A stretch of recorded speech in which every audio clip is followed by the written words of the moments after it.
Welcome back to BCN news. Kodumuru నియోజకవర్గ mini Mahanadu కార్యక్రమం Kurnool MPP సమావేశ హాల్లో వైభవంగా జరిగింది. కార్యక్రమంలో DCCB chairman Vishnuvardhan Reddy, MP Bastipati Nagaraju, TDP జిల్లా అధ్యక్షుడు తిక్కారెడ్డి, ఎమ్మెల్యే బొగ్గుల దస్తగిరి పాల్గొన్నారు. పార్టీ నేతలు, కార్యకర్తలు పెద్ద సంఖ్యలో హాజరై కార్యక్రమాన్ని విజయవంతం చేశారు. నియోజకవర్గంలో పార్టీ బలోపేతానికి ప్రతి కార్యకర్త కృషి చేయాలని ఎంపీ నాగరాజు కోరారు. ఈ కోడుమూరు భౌగోళికంగా మన కర్నూలు పార్లమెంట్ తీసుకుంటే నేను 4 విషయాలు పంచుకుంటాను. కర్నూలు పార్లమెంట్ లో 7 అసెంబ్లీలు ఉంటే 7 అసెంబ్లీలకల్లా రిజర్వ్డ్ అసెంబ్లీ అంటే మనది ఎస్సీ అసెంబ్లీ, మనది కోడుమూరు అని మీకు అందరూ తెలిసే విషయమే. కానీ మహానుభావులు ఎంతమంది ఉన్నా కూడా ఈ కోడుమూరు నియోజకవర్గం నుంచి కర్నూలు పార్లమెంట్ లో అత్యధిక మెజార్టీ, ఎంత అంటే గణనీయమైన మెజార్టీ ఇచ్చినటువంటి నియోజకవర్గం విష్ణువర్ధన్ రెడ్డి గారి యొక్క నాయకత్వంలో ఆ రోజు ఎలక్షన్ లో ఏ విధంగా జరుగుతుందో మీకు అందరూ చూసిన విషయమే. ఏకపక్షంగా ఆ నిర్ణయం తీసుకుని ఖచ్చితంగా ఈ 7 అసెంబ్లీలకల్లా బలమైన మెజార్టీ రావాలని చెప్పేసి ఎంతో తపంతో దాదాపు 34,000 మెజార్టీ తీసుకొచ్చారంటే ఆశామాషి విషయం కాదు. కాబట్టి అంత బలమైన నాయకత్వం మనకు ఉందంటే ఆ నాయకత్వం కింద మనం అంతా ఇక్కడ కూర్చున్నామంటే నాకు చాలా గర్వంగా ఉంది, చాలా సంతోషంగా ఉంది.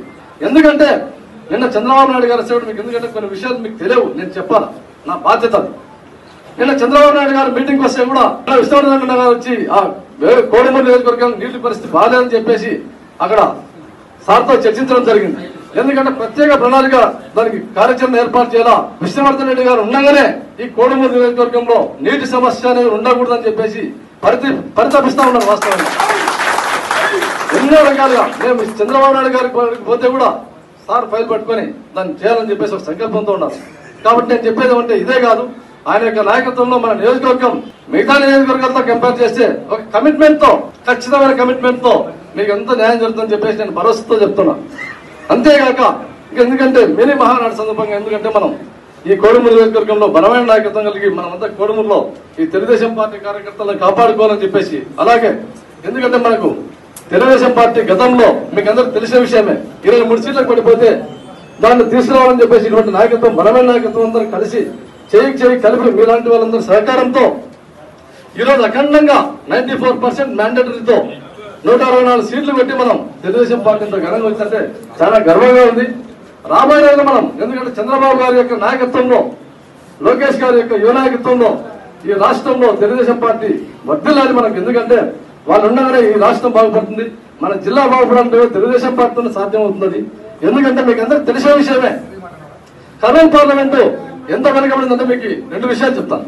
25 పార్లమెంట్ తీసుకుంటే అత్యంత వెనుకబడిన పార్లమెంట్ ఏదంటే మన కర్నూలు. వాస్తవంగా మాకు చాలా బాధ ఉంది, లోపల ఒకసారి మేము చేసుకోవాలనుకుంది. ఎందుకంటే కమిట్మెంట్, ఎందుకంటే విష్ణువర్ధన్ రెడ్డి గారు మాలాంటి చదువుకున్న నాయకుడిని ఒక ఎంపీగా, ఎందుకంటే ఏ సంకల్పంతో అయితే ఆ రోజు రాజవర్ధన్ రెడ్డి గారు ఎమ్మెల్యే అభ్యర్థిత్వాన్ని బొగ్గుల దస్తగిరి గారిని ఎంపీ అభ్యర్థిగా తీసుకొచ్చిన తర్వాత రాజవర్ధన్ రెడ్డి గారు పోయిన తర్వాత వాస్తవంగా నేను రాజకీయాలకు వస్తానా రానని చెప్పేసి నాకు భయం ఉండేది. కానీ అయినా కానీ విష్ణువర్ధన్ రెడ్డి గారి యొక్క నాయకత్వంలో ఆయన గట్టిగా పట్టుబట్టి ఎంపీ సీటు, ఎమ్మెల్యే సీటు కావాలని చెప్పేసి పట్టుబట్టి రుణం తెంపుకోవాలంటే ఖచ్చితంగా ఏమైనా కూడా మీ రుణం తెంపుకోవడంలో నేను ఆయన నాయకత్వంలో, విష్ణువర్ధన్ రెడ్డి గారి యొక్క నాయకత్వం నేను ముందుంటా ఖచ్చితంగా. ఎందుకంటే మన నియోజకవర్గాన్ని మనం బాగుపరుచుకోవాలి.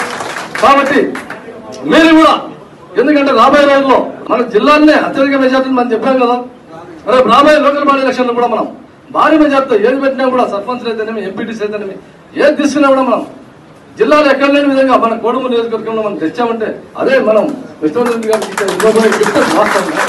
కాబట్టి రాబోయే రోజు, ఎందుకంటే నేను అన్ని అసెంబ్లీలో నేను అంతా తిరుగుతూ ఉన్నా, చాలా కమిట్మెంట్ తో పనిచేస్తున్నాను.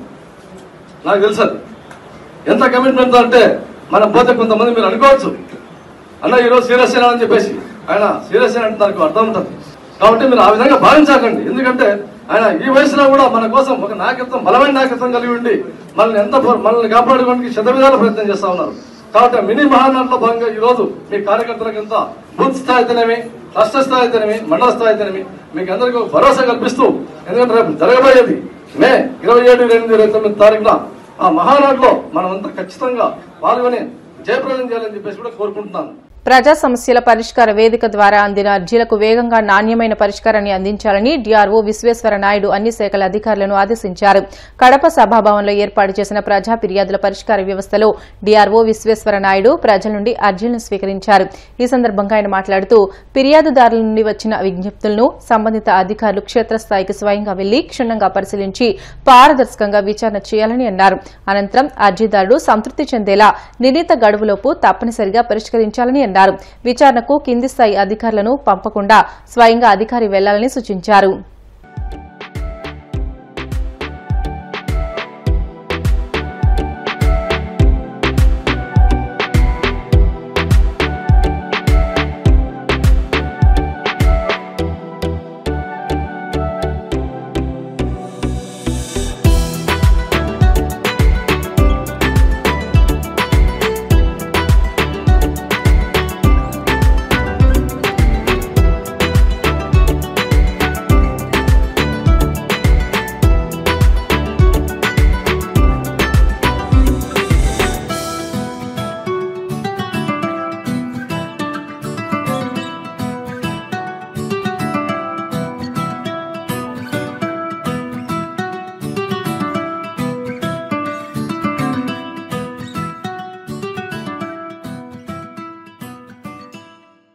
అందాల పోటీల మీదే కాదు అగ్ని ప్రమాదాల మీద కూడా దృష్టి పెట్టాలని మాజీ మంత్రి కేటీఆర్ అన్నారు. అగ్ని ప్రమాదంలో మరో ప్రాణం పోకుండా ప్రభుత్వం చూడాలని కోరారు. చార్మినార్ గుల్జార్ హౌస్ లోని ప్రమాద స్థలాన్ని పరిశీలించిన ఆయన బాధితులను పరామర్శించారు. రాజకీయంగా మాట్లాడడానికి ఇక్కడికి రాలేదని, ప్రభుత్వాలు ప్రజల ప్రాణాలు కాపాడాలని హితవు పలికారు. మృతుల కుటుంబ సభ్యులకు ప్రభుత్వం వెంటనే 25 లక్షలు నష్టపరిహారం ఇవ్వాలని కేటీఆర్ డిమాండ్ చేశారు. హైదరాబాద్ కాంగ్రెస్ పార్టీలో నేతలు పరస్పరం దాడికి దిగడం హాట్ టాపిక్ గా మారింది. హైదరాబాద్ బషీర్బాగ్ ప్రెస్ క్లబ్ లో కాంగ్రెస్ అనుబంధ సంస్థ Indian national trade union Congress నేతలు కొట్టుకున్నారు. బషీర్బాగ్ ప్రెస్ క్లబ్ లో ఐఎన్టీయూసీ మీడియా సమావేశం నిర్వహించారు. ఈ సందర్భంగా నేతల మధ్య రసభాస చోటు చేసుకుంది. సంజీవ్ రెడ్డి వర్సెస్ అంబటి కృష్ణమూర్తి వర్గాల మధ్య ఘర్షణ జరిగింది. ఈ క్రమంలో ఇరు వర్గాలు పిడిగుద్దులతో కొట్టుకున్నారు. అంబటి కృష్ణమూర్తి ప్రెస్ మీట్ ను సంజీవ్ రెడ్డి అనుచరులు అడ్డుకుని అంబటిపై దాడికి పాల్పడ్డారు. ఈ క్రమంలో ఇరు వర్గాల మధ్య ఘర్షణ చోటు చేసుకుని పిడుగుద్దుల వరకు వచ్చింది. ఈ విషయం తెలుసుకుని అక్కడికి చేరుకున్న అబిడ్స్ పోలీసులు సంజీవ్ రెడ్డి అనుచరులను అదుపులోకి తీసుకున్నారు. వార్తలు ముగించే ముందు ముఖ్యాంశాలు మరొకసారి.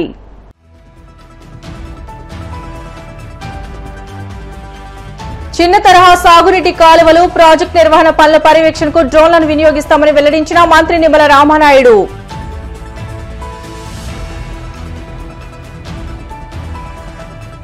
సింగరకొండ శ్రీ ప్రసన్నాంజనేయ స్వామి దేవస్థానంలో వైభవంగా జరిగిన మహాకుంభాభిషేకం, ప్రత్యేక పూజలు చేసిన మంత్రులు.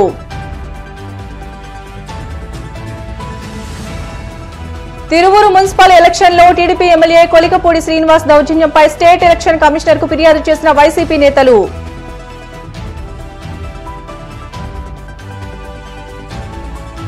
తిరుమల శ్రీవారిని దర్శించుకుని 2 భారీ వెండి అఖండ దీపాలను విరాళంగా అందజేసిన మైసూరు రాజమాత ప్రమోదాదేవి.